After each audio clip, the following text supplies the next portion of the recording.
Hello guys, welcome to another episode of Clues, Cues and Reviews, and today we're looking at Black Clover chapter number 77. I was hoping this was going to come out yesterday. It did come out, but it was really late for me in the UK, probably early in the morning, late for the America release schedule, I guess, time zone wise. So I wasn't able to really do the review. I wanted to do it today. I've left it quite late, but here I am. Just want to give an update before I get into it in regards to the channel. I've been close to a year now. At the end of this month, it will have been a year since I started the channel. Nearly 500 videos later, here we are. I haven't made as much growth as I would have liked in this year. I do have 51 subscribers and close to 8,000 views. Some changes really necessary, I guess, so I'm really looking to improve the quality of that, so you will start seeing that. Any suggestions are always welcome. Let me know in the comment section below of how I can make improvements. One thing I'm pondering is to look at other things, expanding my mangas, and I've kind of talked about this in other videos about what I'm interested in. I don't want to become one of those channels that just reviews things because it's popular. And you know, there's hype around it, because I find sometimes it's too cliche and it's kind of not really the fun thing to do, because this is a hobby, this is something I do as a passion, discuss and enjoy and share information. But I don't want to be one of those people that, you know, watches every single anime just because he has to, because he's got a YouTube channel. I want to be enjoying what I'm reading, reviewing it, building a community and going from there. But any suggestions are always welcome. But without further ado, let's get into this review. Point number 1, Rockless versus William. Ragus is one of the three shining generals. He really should be named Broccoli because he looks like broccoli, and he's earth-based, algae-based type of magic. For the most part, he seems pretty dumb. And what makes me think this is he's got that mentality of, you know, we don't retreat, or we don't surrender, or we don't do any of this. And it's very old school, and I guess in the butch 70s and 80s, even the 90s probably, that was probably the mentality from a lot of jocks and, you know, muscleheads. But you know, you can't really do that in the world, I guess, and this is another example of that. So he uses a technique, red ochre fire armor cannon, and he basically gets played. I mean, William throws this little attack at him and he's like, oh, is that all you've got? Let me go in. And then he gets his mana sapped from him. It was kind of really one-sided, and the thing was, he got warned as well. He goes, look, just take your people and go, you don't have to lose it all here. And he didn't want to listen, and it's like, there must be something else to this whole thing. There's got to be something. It can't be this easy for the Clover Kingdom to take out a captain who struggled with Yuno, now has just got wiped out just like that. And that's point number 1. Point number 2, Lotus makes his move. So last video I couldn't remember his name because he was introduced that early into the series, although it's only 77 chapters, but if you think about it, it's been close to a year now. He was introduced in the dungeon arc, and he was a smoke user, and he mentioned specifically previously that he had fought indirectly Yami and he couldn't beat him. So he makes his move against William while he's distracted after defeating Ragus, and Yami steps in, slashes him one with his key ability, and basically saves the day.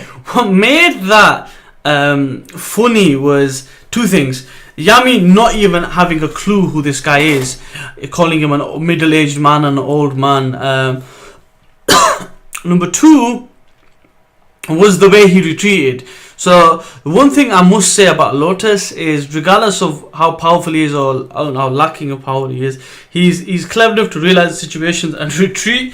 I like that about him. I like the idea that he knows where he's outmatched, and he could realize that William would probably do him over, and so would Yami. So I like that. And then on top of that, Yami being Yami, he has to say something derogatory or funny, and he called William golden chicken head masked man. That's literally how he referred to William, the leader, the captain of Golden Dawn. Naturally, saving his ass. He did say that you owe him now. And William says yes you do, and kind of bigs up his technique. And he goes, now that we're alone, let's have that chat. So I was hoping it was somewhere else. It was somebody else he wanted to see. I had a conversation, and I mentioned this in a previous video, and one of the subscribers and the commenters actually mentioned that it's probably going to be William. So good shout out to you for doing that. You are right on the money, but I'm interested to find out what happens, because it doesn't really mention that in this chapter. Is he onto something due to his key knowledge? Does he now know that maybe William is up to more than he's letting out, because he can read that chi or the key? It's interesting. We have to wait and see and find out, but an interesting turn of events. Not as much from Lotus, but hey, he knows when he's beaten. That's point number. So point number 3, Ragus versus Yuno. Ragus being the lightning dude, and it starts off an aerial kind of winged fight.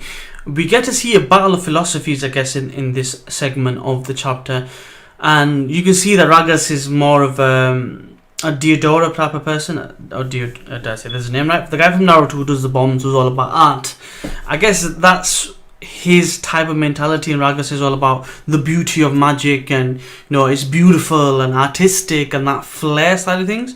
Whereas Yuno sees it as more of a efficiency and being effective to the point you get your job done, and there's no such space for that in battle. So it's good to see that difference of opinion and that different philosophy, because that impacts how your magic really works, as well as how you approach battle and maybe the strategies you come up with.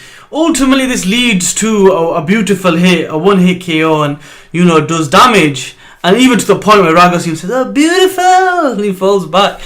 So again, it goes back to the point of how powerful Yuno is, because clearly he's up there, considering he's taking on a captain class individual and whooping his ass. It leaves me concerned for Diamond Kingdom. It makes me believe that maybe these aren't really the main people, possibly. They're meant to be the generals, right? But they might not be. They might be the people that are for show, for face, but really there's a shadow group that do the real kind of fighting. I'm guessing, or they've got an army of people that have got multiple type of attacks, like Marx, who's got 2 different types of elements, I guess. I'm thinking that's possibly what's going to happen, but again, Diamond King is getting their ass kicked. Very much so. That's point number 3. Point number 4. This one was a shorter part of the chapter, but there's a lot to talk about, or there's at least something to talk about with it.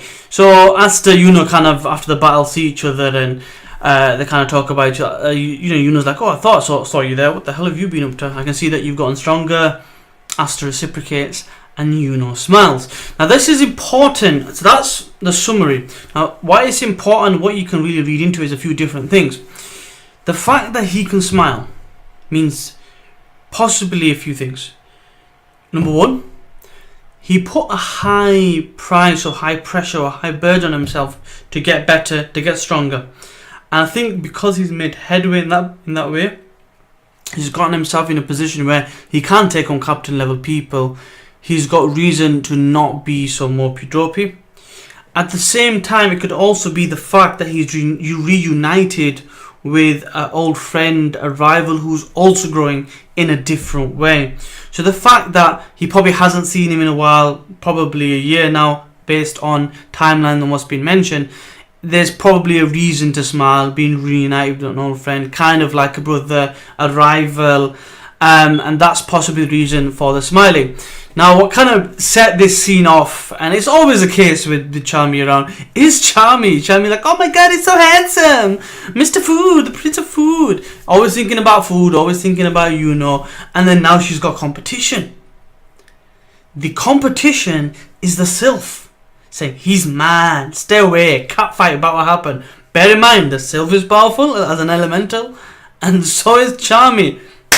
Let's get it on. Let's see what happens. But it's just cool. And that's point number 4, I guess. The promise of rivals. The promise not to lose. It's kind of a Naruto, Sasuke-esque type of thing. Goku, Vegeta. The rivals meet. I always like that in any storyline. But yeah, a cool point number 4. Now, point number 5 is more for speculation, because I've pretty much covered the main points of the chapter. There really isn't much more to it, unless you want to be really specific and break down little things here and there, like Charmy getting excited about the tree's food, and us to get excited at the beginning of the story about the chapter, about the tree, things like that. I mean, the main talking points have been covered. Now, what happens next? The battle is more or less over between Clover Kingdom, Diamond Kingdom. We don't really know what happened with Finral's brothers' fight. Unless I missed something, if anyone can point that out in the comment section below, please, that'd be cool.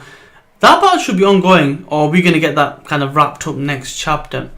It seems too easy considering that these are meant to be 3 of the 8 generals, and a captain has dealt with one, a commander who's not really a captain is probably going to deal with the other, and really an elite foot soldier is probably going to deal with another. And the fact that 3 of them can get defeated by one team makes you wonder and ponder, why don't just all the captains and some of the elites from each group get together, go over there to Diamond Kingdom, kick all the 8 generals' asses and be done with it? Why would you worry so much? They're meant to be rivals. There's got to be something else there, and I'm guessing, like I alluded to before, it's the idea of an army of experiments and tests where essentially they've got multiple attributes and kind of things of that nature. Or it could be related to the terrorists, or it could be to do with demon magic. There's a lot to it. We don't really know. Nothing really has been revealed. And I guess what this does is it kind of shows you other elements to the whole world in the world building of this manga, to show that there isn't just one antagonizing force. There is the terrorist group, there is Diamond Kingdom, there's probably other kingdoms as well. Much like Naruto, you had the 5 kind of main countries, right? The Hidden Leaf, the Sand, the Water, and so on and so forth. There's probably something similar here in this world that we live in, in Black Clover. So we'll have to wait and see what really happens with that. Like I said, I want to know what happens, what's in the background, what's really going on. I want to know what the hell is going on with Light as well. He's been in disguise for a while. What has he been setting up? And do you think it's coincidental that this all just happens to happen just after they get a magic stone? Probably not. What is going on with Ragus? They haven't really finished that off. And what does Yami want to talk about? All this I want to see revealed in the next couple of chapters. Let me know what you think in the comment section below. Let's get this theory and speculation going, and let's see which ones come true. As always, please like, comment, subscribe and share, and I'll see you next time. Peace.